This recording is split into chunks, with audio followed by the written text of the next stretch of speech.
다시 로마서로 왔습니다. 오늘은 로마서 10장 4절 한 구절입니다. 10장 4절에서 예수 그리스도가 누구인지, 예수 그리스도에 대해서 하나의 규정, 정의를 좀 하고 있습니다.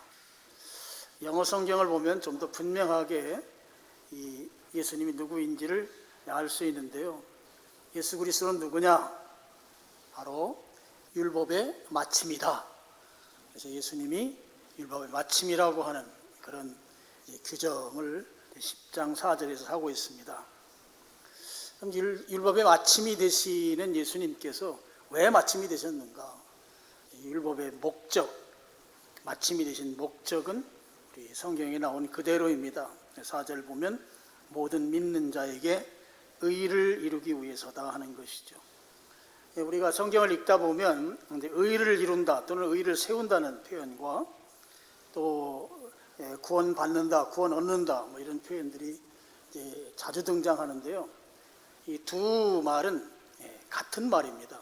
의를 이룬다는 말과 구원받는다는 말은 이제 표현 방법만 다른 것이지 내용적으로 같다고 하는 것이죠. 그래서 지금 예수님께서 율법이 마침이 되신 것은 우리들로 하여금 구원받게 하기 위해서 그 목적으로 율법의 마침이 되셨다 하는 것이죠. 자, 마침이라는 말이에요. 율법의 마침이라는 말.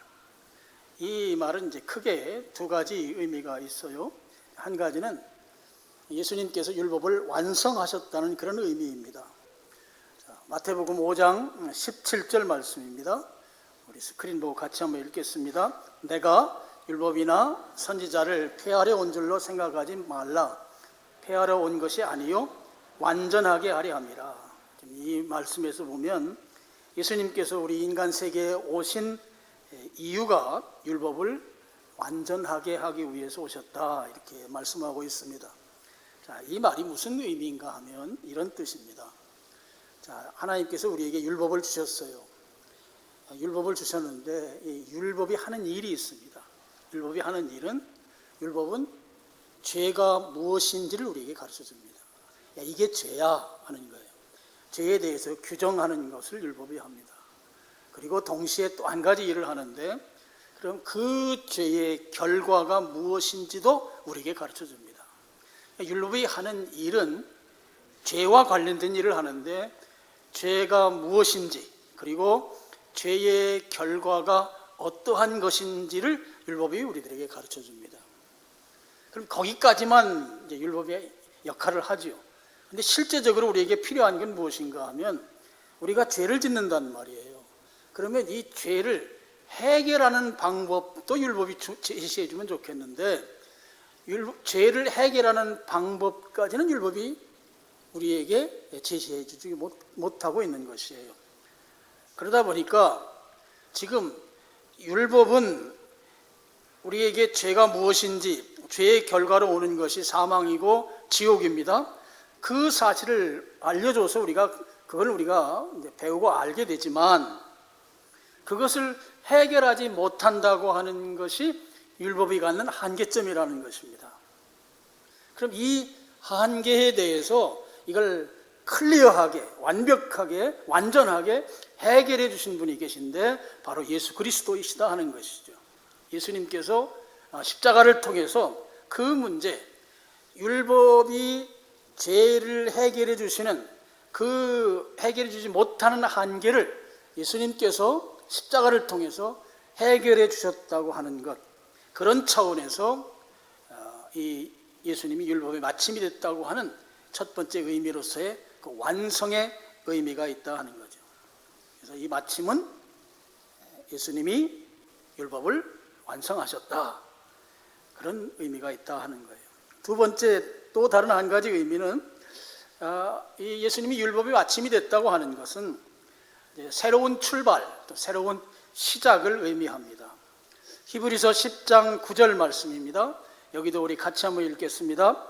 그 후에 말씀하시기를 보시옵소서, 내가 하나님의 뜻을 행하려 왔나이다 하셨으니,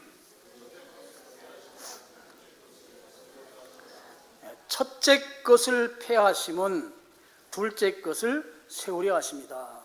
첫째 것은 무엇인가 하면 바로 율법 또는 제사를 의미하고요. 둘째 것은 바로 은혜, 믿음을 의미합니다. 첫째 것은 예수님께서 폐하시고 둘째 것을 새롭게 시작하셨다 하는 거예요.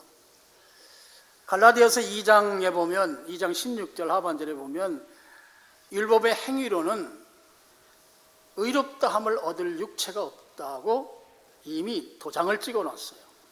그러니까 율법으로는 구원받을 수 없다고 하는 것이죠. 이런 한계를 가지고 있는 우리들을 위해서 예수님께서 오셔서 첫째 것인 율법을 폐하고 믿음으로 구원받는, 믿음으로 의롭게 될 수 있도록 둘째 것으로서의 새 길을 열어주셨다고 하는 거예요. 그래서 그 길의 시작이라고 하는 차원에서 율법이 바로 마침이 됐다고 하는, 예수 그리스도로 말미암아 마침이 됐다고 하는 그런 의미라고 하는 것이죠. 그 율법이 갖는 이 두 가지 큰 의미, 이제 한 가지는 율법의 완성, 또 한 가지는 율법을 끝내고 새로운 길을 여셨다고 하는 이 두 가지 의미가 있습니다. 그런데요, 지금 이제 유대인들에 대해서 로마서가 지금 관심을 굉장히 많이 갖고 있잖아요. 유대인들은 예수님께서 율법의 마침이 되셨다고 하는 이 사실을 받아들이지 않았습니다. 그래서 그들은 여전히 율법을 붙들고 있었고 율법을 지킴으로 의에 이를 수 있다고 믿었기 때문에 예수님께서 제시한 새로운 길, 율법을 마치고 믿음으로 구원받는 그 길을 외면하고 그 길로 나오지 않음으로 말미암아 유대인들은 율법을 붙들고 있는 한 그들은 의롭게 되지 못합니다. 구원받지 못한다는 것이죠. 이게 이제 오늘 로마서 10장 4절 내용입니다. 우리가 한 구절만 보는 것은 우리가 중요하게 이 구절에서 한 가지 더 좀 살펴보아야 될 아주 중요한 이슈가 있기 때문입니다.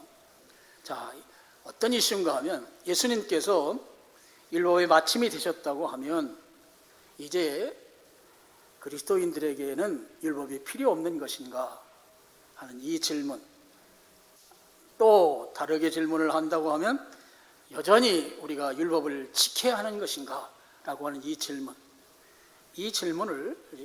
우리 로마서 10장 4절을 통해서 우리가 좀 답을 만들어 봐야 한다 하는 것입니다.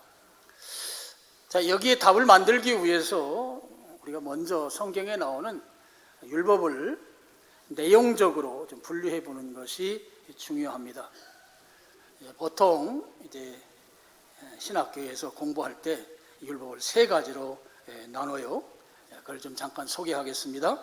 세 가지는 도덕법, 의식법, 그다음에 사회법 또는 시민법 이렇게 말하는 이 세 가지로 분류합니다.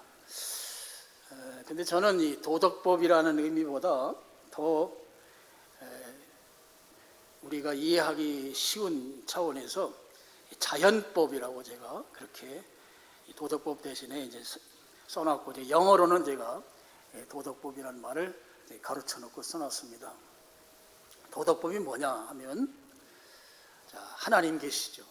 하나님은 우리를 지으신 분입니다. 창조주이세요. 그리고 우리는 인간입니다. 우리는 하나님이 지으신 바 된 피조물입니다. 하나님과 인간의 관계로 인해서 자연스럽게 형성된 법을 자연법 또는 도덕법이라고 합니다. 하나님이 계시고 인간으로서 우리가 존재하는 한 이 법은 사라질 수 없는 법인 것입니다. 그래서 모든 인간은 시대를 막론하고 장소를 막론하고 반드시 지켜야 하는 법이 바로 이 자연법, 도덕법이라고 하는 것이죠. 이 자연법은 다른 법들보다 상위에 있는 상위법입니다. 또 한 가지 법이 이제 의식법입니다. 의식법은 하나님과 나와의 관계성을 지키는 또는 유지하는 그런 법입니다. 하나님과 사람의 관계를 더 친밀하게 유지해 가기 위해서 필요한 법이다 하는 것이죠. 그래서 구약 성경에 보면 이제 제사법이 있어요. 구약에 5가지 제사가 있죠. 번제, 소제, 화목제, 속죄제, 속건제, 또 절기가 있습니다. 유월절, 칠칠절, 또 초막절, 이런 절기법, 또 안식일 규례, 안식일 규례가 율법 613가지로 할 때 39가지가 안식일과 관련된 법입니다. 그 다음에 할례법이 있죠. 그리고 음식에 대한 규례가 있습니다. 먹어야 될 음식, 먹지 말아야 될 음식, 정결법이라고 부를 수 있어요. 그 다음에 성막, 예배 처소에 대한 법이 있습니다. 이런 것들은 다 의식법에 해당되는 것들입니다. 하나님과 내가 더 친밀하고 그 관계성을 유지해 가기 위해서 꼭 필요한 법이다 하는 것이죠. 근데 중요한 것은 이 의식법은 예수님께서 이 땅에 오셔서 십자가에 돌아가심으로 말미암아 더 이상 우리가 지키지 않아도 되는 법이 되었습니다.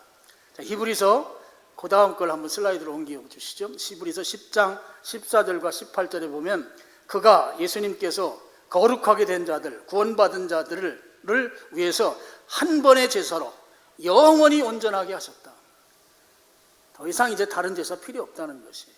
다른 어떤 그 의식법이 필요 없다는 것입니다. 그래서 18절에 다시 죄를 위하여 제사 드릴 것이 없느니라. 그래서 구약에 나오는 의식법은 다시 앞으로 돌려주시고요. 예수님께서 한 번으로 충분한 제사의 제물이 되셨기 때문에 다시는 그 의식법에 따른 제사를 드릴 필요가 없다는 것이죠. 그래서 우리는 지금 제사가 아닌 예배를 드립니다. 그리고 구약에서 먹지 말라고 한 금기식품들이 있어요.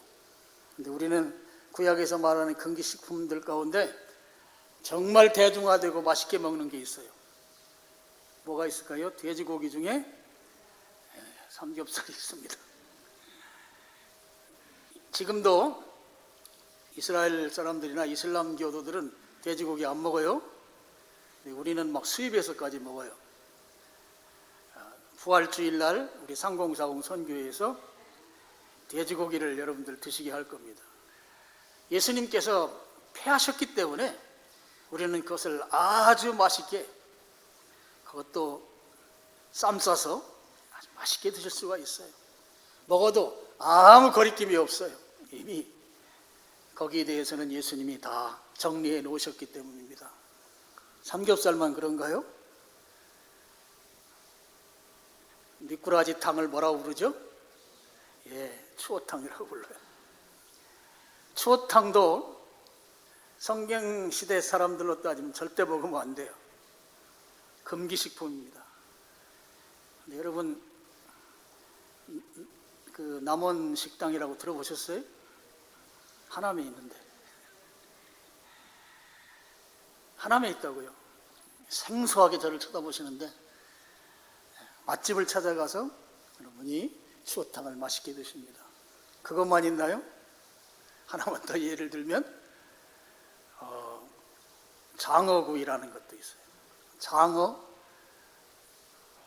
구약시대 음식법에 의하면 절대 먹으면 안 돼요. 근데 우리는 꼬리를 서로 먹으려고 싸워요. 마음대로 먹어도 상관없습니다. 그래서 우리는 아무 거리낌 없이 맛있게 성경에서 말한 것들을 먹고 있습니다. 할렐루야. 부활주의를 기대하시라. 세 번째 법이 있습니다. 세 번째 법은 사회법입니다. 아까 의식법은 하나님과 나와의 관계를 지키고 유지하기 위해서 생긴 법인데요. 사회법은 나하고 다른 형제들이 우리의 믿음을 지키고 유지하기 위해서 지켜야 되는 법이에요. 그러니까 의식법은 수직적인 법이라고 하면 사회법은 수평적인 법이에요. 십자가인 것이죠. 이 법으로는 어떤 것이 있는가 하면 이제 성경에서 가장 중요히 여기는 게 재판입니다. 재판. 그래서 그래서 재판관은 정직해야 되고 하나님의 공의로 재판해야 되고 아주 굉장히 강조하죠. 그 다음에 노예제도에 대한 법이 있고, 그 다음에 배상하는 것, 누구를 다치게 하면 어떻게 배상해야 되는지, 몇 배로 배상해야 되는지 배상법이 있고, 그 다음에 50년 되면 원래 토지 경작자에게 토지를 물려주는 게 있어요. 이걸 희년법이라고 불러요. 그래서 가난한 사람 아무리 가난해도 50년 되면 다시 회복이 되게 만든 법입니다. 희년법이죠. 요즘 말로 하면 토지 공개념법입니다. 그리고 결혼과 이혼에 대한 법이 있습니다. 공동체가 믿음을 지키기 위해서 지켜야 되는 법들이에요. 그리고 불효에 관련된 법이 있어요.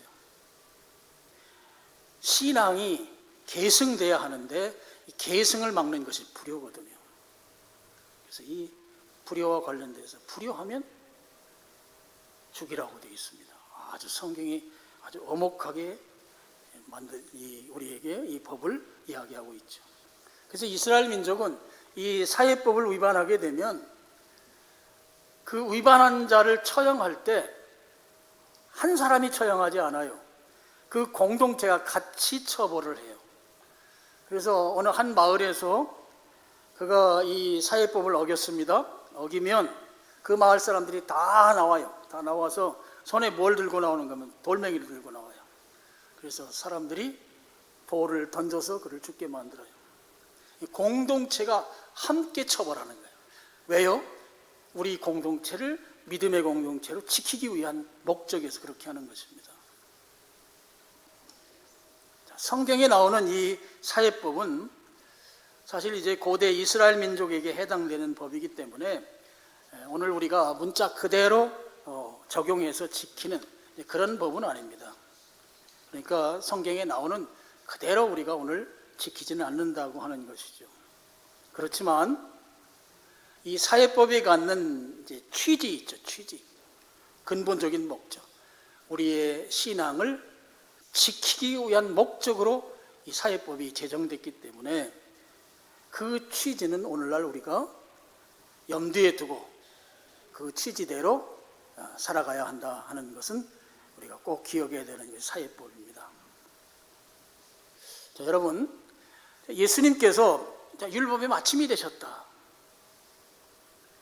그래서 우리는 행함으로 의로워지려는 시도는 하지 않아도 됩니다. 이제 그것은 필요가 없습니다. 우리는 예수 그리스도의 십자가를 통해서 그 은혜로 구원받은 사람들입니다. 율법이 거기에서 역할을 하지 않았던 것이죠. 근데 지금 이제 우리에게 과제가 율법을 지켜야 되느냐 아니면 지키지 않아도 되느냐 하는 이 퀘스천, 이 질문이 지금 오늘 이제 중요한 설교의 과제입니다. 자, 우리가 학자들 얘기대로 율법을 이제 세 가지로 나눴잖아요. 자연법, 의식법, 그다음에 사회법. 근데 이걸 이제 조금 더 축소시키면 율법을 세 가지로 나눴지만 이걸 둘로 분류할 수가 있어요. 이제 하나는 이 자연법이라고 한 이 도덕법은 하나의 상위법으로서의 하나의 법, 자연법으로 있고, 그 다음에 그 밑에 있는 의식법과 사회법은 이건 이제 실정법으로 나눌 수 있어요. 그래서 자연법과 실정법으로 둘로 나눌 수 있는데요. 이 실정법은 예수님께서 이 땅에 오셔서 그 모든 법과 관련된 무거운 이 율법의 짐을 예수님이 다 지고 죽으시고 부활하셨기 때문에 그 법은 이제 우리에게 적용되지 않습니다. 폐기된 법이 되는 거죠. 그래서 우리는 그 법은 지키지 않아도 됩니다.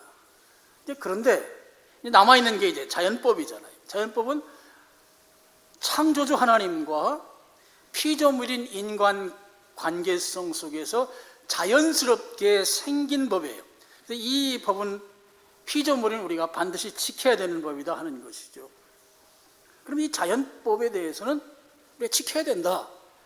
그런 말씀입니다. 그러면 성경에서 말하는 자연법으로서의 그 대표적인 법이 있습니다. 그게 바로 십계명이죠. 율법의 핵심으로서의 그 계명, 십계명입니다. 자, 이 십계명을 지켜야 되느냐, 지키지 않아도 되느냐? 여러분, 이 질문에 대해서 우리 한국에서도 의견이 분분해요. 지켜야 된다는 분들도 계시고 지키지 않아야 된다는 분들도 계시고, 뭐 목사님들 설교를 들을 때 어떤 분은 지켜야 된다, 어떤 분은 지키지 않아도 된다.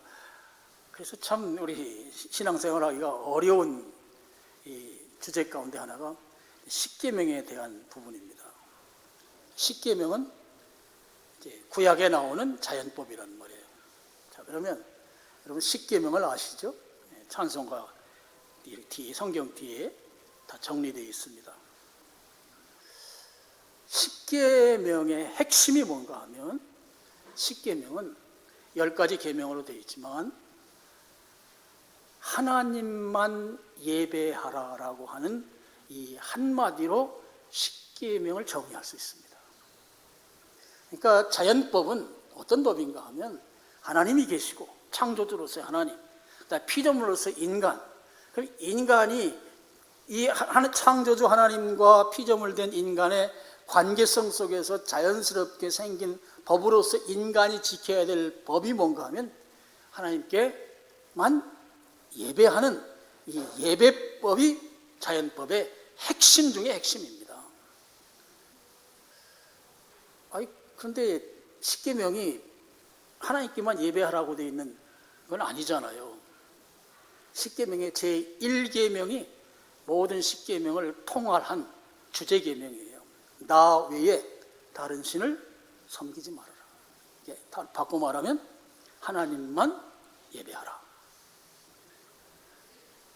우상 만들지 말아라. 안식일 지켜라. 다 하나님만 예배하라고 하는 거와 연관이 되죠. 5계명에 가서 부모님께 효도하라는 계명이 나와요. 이 효도 계명은 앞에 나오는 4가지 계명, 하나님만 예배하라는 계명과 뒤에 나오는 6번째부터 10번째까지 나오는 인간관계를 유지시키는 그 계명을 연결시키는 계명입니다. 자녀가 부모님께 효도하는 것은 하나님께 예배하는 것에 버금가야 하고, 또 부모가 자녀를 사랑해야 되는데 그것은 믿음이 계승돼야 되는 아주 중요한 요소가, 그래서 이 효도계명은 십계명에서 앞에 4가지 계명과 뒤에 5가지 계명을 연결시키는 계명인 것 같아요. 그럼 뒤에 나오는 이 계명들, 뭐 살인하지 말라, 간음하지 말라, 뭐 이웃의 것을 탐하지 말라, 이런 계명들은 그것은 앞에 나오는 하나님께 온전한 예배를 드리는데, 이 뒤에 나오는 인간관계 계명들이 잘 지켜질 때에만 비로소 하나님을 잘 예배할 수 있게 되는 거예요. 그래서 이 계명들은 하나님을 예배하는데 꼭 필요한 계명들인 거예요. 이웃의 것을 도둑질하고 와서 하나님께 온전히 예배할 수 없죠. 간음하고 와서 하나님께 온전히 예배할 수 없죠. 그런 다른 조항들을 잘 지킬 때에 하나님을 잘 예배할 수 있는 거예요. 그래서 이 십계명의 핵심은 하나님을 온전히 예배하는 계명으로 되어 있는 것입니다. 그런데 이 십계명에 대해서 지켜야 되느냐, 지키지 않아도 된다, 꼭 지켜야 된다, 뭐 이런 의견들이 지금 분분한 것이 사실 오늘 우리 한국 교회의 상황입니다. 저는 이 부분에 대해서 우리가 관점을 조금 이동시켜서 보면 지금 이런 이 분분한 의견 가운데서 우리가 헷갈리지 않을 수 있다고 봐요. 그럼 이 관점 이동이라고 하는 건 어떻게 이동을 시키는가 하면, 하나님과 나와의 관계성 속에서 자연스럽게 지키는 법이다 그랬을 때, 이 하나님이 가지고 계신 성품이 있습니다. 성품 가운데 으뜸인 성품이 사랑의 성품이에요. 그럼 하나님의 이 사랑이라고 하는 성품, 물론 공의의 성품도 있습니다만 이 양대 성품이죠. 사랑의 성품으로 이 계명을 보는 것이죠. 그러면 우리가 이 헷갈리는, 그리고 이런저런 이야기들 나오는 속에서 우리가 어떻게 이 자연법을 지키며 살아갈 수 있는지에 답이 나온다 하는 거예요. 여러분이 사랑이다. 사랑은 우리가 어떤 행동을 하는데 이 땅에 있는 그 어떤 동력보다도 가장 큰 동력이 사랑입니다. 여러분, 사랑의 힘이 우리의 행동을 유발하는, 행동을 만들어내는 가장 큰 힘이 바로 사랑이다 하는 거예요. 자, 제가 하나 예를 한번 들어보겠습니다. 제가 아는 사람인데요, 그 사람이 자기의 그 결혼할 대상이 LA에 산대요. LA. 이 사람은 한국에서 직장 생활을 해요. 근데 금요일 날 직장 끝나고 반차를 해가지고 금요일 날 LA 가는 비행기표를 사요. 비행기 타고 미국에 가가지고 자기 그 애인을 만나고 월요일 날 아침에 인천공항 도착해서 출근해요. 실제 있었던 일, 꾸며낸 일 아니에요. 금요일 날 오후에 저녁에 비행기 타고 미국 가서 월요일 날 새벽에 인천공항 도착해서 바로 회사 출근한다고요. 사랑의 힘입니다. 이런 사람을 가리켜서 세 글자로 미쳤다 그래요. 미쳤다. 사랑이 갖는 놀라운 힘이에요. 제가 어떤 할아버지 되신 분한테 들은 이야기인데, 그 손주가 태어났는데 손주가 이제 막 말을 하기 시작했대. 너무너무 귀엽다는 거예요.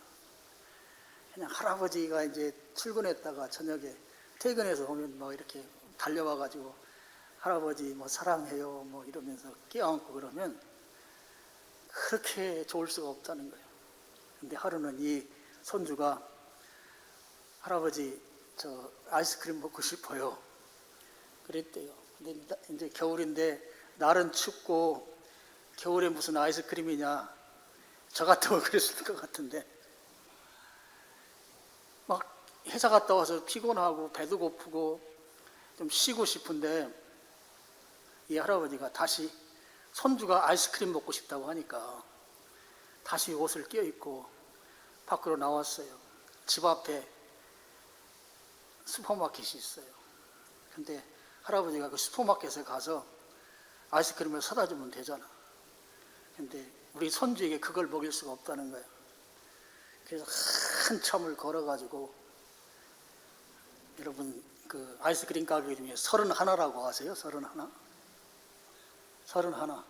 31 31에 가서 아이스크림을 사다가 손주를 줬더니 손주가 그걸 또 맛있게 먹더라는 거야. 그걸 보면서 얼마나 흐뭇한지, 세상에 그렇게 행복할 수가 없다고 그러더라고. 제가 2부에 뵀던 얘기를 하는데요, 우리 인생을 둘로 나누는데 할아버지 되기 전과 할아버지 되기 된 이후로 나눈다, 그런 말 들어보셨어요?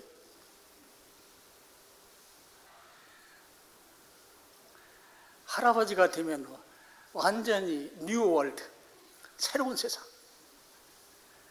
할아버지만 얘기하면 안 되지. 할머니들도 마찬가지. 우리 인생은 할머니 되기 전과 할머니 된 이후로, 비포 애프터가 나뉜다. 손주들 보시기 바랍니다.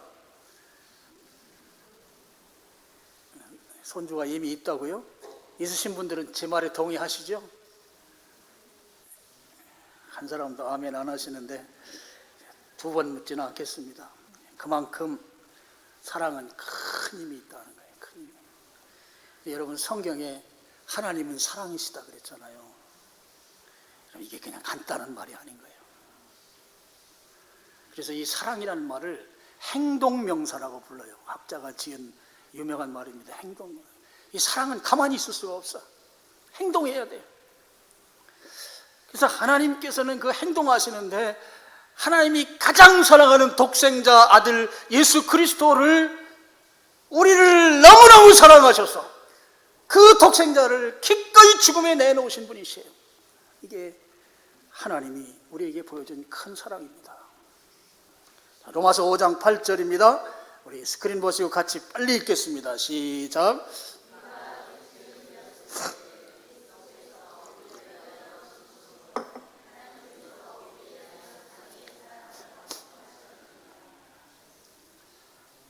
여러분, 하나님의 사랑을 예수 그리스도를 내주심으로 인해서 확증하셨다. 확증. 내가 사랑이다. 너희를 진짜 사랑하는 그 사랑이라고 하는 것을 아들을 죽음에 내놓은 것으로 확증하셨다는 것이죠. 자, 우리는 그렇게 큰 하나님의 사랑을 입은 자들입니다.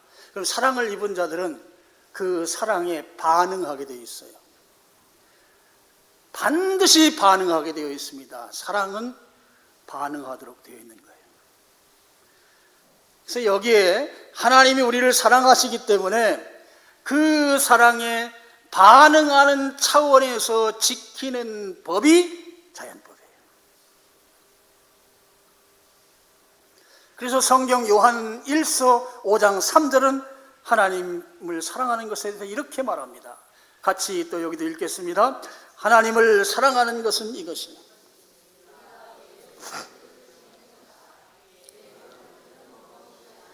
그의 계명들을 지키는 것은 무거운 것이 아니다. 무거운 것이 아니다. 왜 무거운 것이 아니냐? 강제로 지키지 않기 때문이에요. 억지로 지키지 않기 때문이에요. 하나님의 그 큰 사랑에 반응해서 그 사랑에 반응하는 사랑으로 지키기 때문에 무겁지 않다는 것입니다. 사랑하면 계명을 지키는 것이 전혀 힘든 것이 아니에요. 십계명 역시 마찬가지입니다. 하나님을 사랑하면 그 사랑에 반응하는 차원에서 하나님께 대한 사랑으로 지키기 때문에 그것은 우리가 법이라는 좀 딱딱한 용어이긴 합니다만 그런 말을 붙이지 않아도 충분한 우리가 순종해야 될 법이 되는 것이다 하는 것이죠. 그래서 여러분, 하나님 정말 사랑하면 우상 숭배할 수 있어요? 우상 숭배할 수 없습니다. 우상을 새겨서 그것을 소유할 수 있어요? 전혀 그럴 수 없어요. 하나님을 사랑하면 하나님이 가장 기뻐하는 예배, 이 예배를 소홀히 할 수 있어요? 전혀 그럴 수 없는 것이에요. 하나님을 사랑하면 십계명의 핵심인 하나님만 예배하는 일에 우리가 올인하게 되어 있다 하는 것입니다. 자, 여러분, 우리는 하나님의 큰 사랑을 입은 자들입니다. 그래서 그 사랑에 반응해서 어떻게 하면 하나님이 기뻐하는 일을 할 수 있을까? 하나님이 좋아하시는 일이 무엇일까? 하나님 기뻐하는 일이 무엇일까? 그것을 고민하고 궁리하고 궁구해서 그것을 찾아서 행하려고 하는 것이 하나님의 사랑을 입은 자의 그 리턴, 반응으로서의 사랑이다 하는 것이죠. 그런 차원에서 하나님이 원하신 것을 찾다 보니 그 핵심에 십계명이 있는 것이고 십계명의 그 근원을 보니까 하나님이 기뻐하는 것이 예배더라 하는 거예요. 그래서 예배에 전심전력하도록 되어 있는 것이다 하는 것이죠. 오늘 여러분, 하나님의 큰 사랑을 입은 자들로서 그 사랑에 반응해서 우리가 하나님 주신 말씀을 지키는데 그것이 법이라는 용어가 들어가든지 들어가지 않든지 상관없이 사랑받은 자로서 그 사랑에 반응해서 하나님이 무엇을 기뻐하시는지, 하나님 기뻐하는 일이라면 난 무엇이든지 하겠습니다, 그런 차원에서 오늘 성경이 우리에게 준 이 법을 지킬 수 있는 것이다. 그런 차원에서 지켜야 된다, 안 지켜야 된다, 이것은 상당히 밑에서 우리의 수준 아래에서 논란을 일으키는 것일 수밖에 없는 것이 되는 것이죠. 오늘 수준 높은 신앙을 가지고 하나님의 사랑에 반응해서 순종하는 여러분 되시기를 주님의 이름으로 축원합니다. 기도하겠습니다. 아버지 하나님 감사합니다.